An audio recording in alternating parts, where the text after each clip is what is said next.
By 2017, over 200,000 Americans had died during the two preceding decades from overdoses involving legal drugs that were produced by pharmaceutical companies and prescribed by doctors. People have long been sounding alarms about the mounting death toll linked to prescription painkillers. Still, year after year, politicians, lawmakers, public regulators, professional medical organizations, and insurers have neglected the growing carnage, while the pharmaceutical industry has downplayed it. The result is tragic and predictable. By 2016, the number of overdose deaths involving prescription opioids had quadrupled since 1999.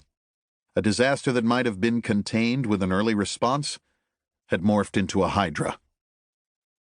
Every catastrophe, natural or man-made, has a beginning.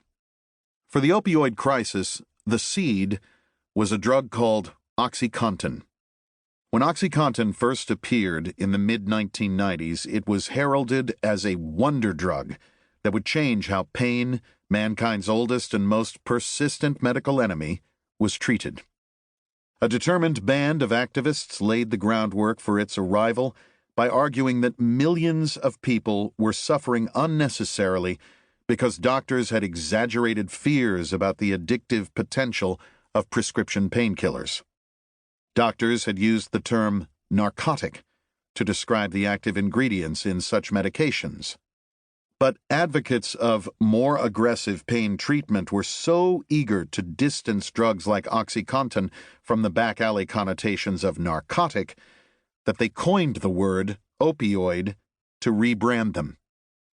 OxyContin became the centerpiece of the most aggressive marketing campaign for a powerful and potentially addicting narcotic ever undertaken by the pharmaceutical industry. Its producer, Purdue Pharma, showered millions of dollars on doctors to convince them to prescribe OxyContin and claimed that it offered not only a better way to treat pain, but a safer one as well. Purdue, which was owned by one of America's wealthiest and most secretive families, the Sacklers, would make billions from the drug's sales. When this book was first published in 2003, many of the critical events chronicled in this new and expanded edition had yet to take place. For instance, in 2007, Purdue and three of its top executives pled guilty to criminal charges in connection with the company's marketing of OxyContin. With the case's end, I thought my involvement in the story was over.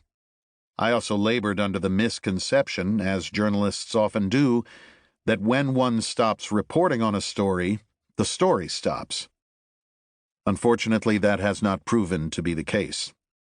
If anything, the OxyContin episode spawned an era of chaos, corporate profiteering, political entropy, and misery, some of which might have been prevented by federal officials.